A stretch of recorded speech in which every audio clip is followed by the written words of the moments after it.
അനധികൃത മദ്യവിൽപ്പന നടത്തിയ ഇയാളെ പോലീസ് പിടികൂടി.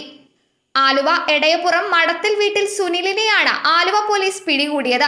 ഇയാൾ ബീവറേജിൽ നിന്നും മദ്യം വാങ്ങി രഹസ്യമായി പല ഭാഗങ്ങളിലും ശേഖരിച്ചു വെച്ച് കീഴ്മാട്, എടയപ്പുറം, നേച്ചർ കവല എന്നീ ഭാഗങ്ങൾ കേന്ദ്രീകരിച്ച് അമിത വിലയ്ക്ക് വിൽപ്പന നടത്തുകയായിരുന്നു. രഹസ്യ വിവരത്തെ തുടർന്ന് ഇയാൾ നിരീക്ഷണത്തിലായിരുന്നു. വ്യാഴാഴ്ച രാത്രി സ്കൂട്ടറിൽ മദ്യവിൽപ്പന നടത്തി വന്ന സുനിലിനെ അമ്പാട്ട് ജംഗ്ഷനിൽ വെച്ചാണ് പിടികൂടിയത്. പശു വളർത്തലും പാൽ വിൽപ്പനയുമാണ് ജോലി. ഇതിന്റെ മറവിൽ ആവശ്യക്കാർ ഫോൺ നമ്പറിൽ ബന്ധപ്പെടുമ്പോൾ പറഞ്ഞ സ്ഥലത്ത് മദ്യം എത്തിച്ചു നൽകുകയാണ് പതിവ്. എല്ലാ മാസവും 1-ാം തീയതികളിലും മറ്റ് ഡ്രൈഡേ ദിവസങ്ങളിലും വിൽപ്പന നടത്തിയിരുന്നു. മദ്യവിൽപ്പന നടത്തിയ പണവും വാഹനവും പിടിച്ചെടുത്തു. കോടതിയിൽ ഹാജരാക്കി പ്രതിയെ റിമാൻഡ് ചെയ്തു.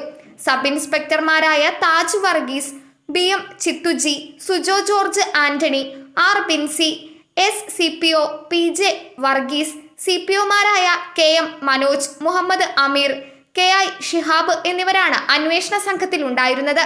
News desk മലയാളാക്ഷരം.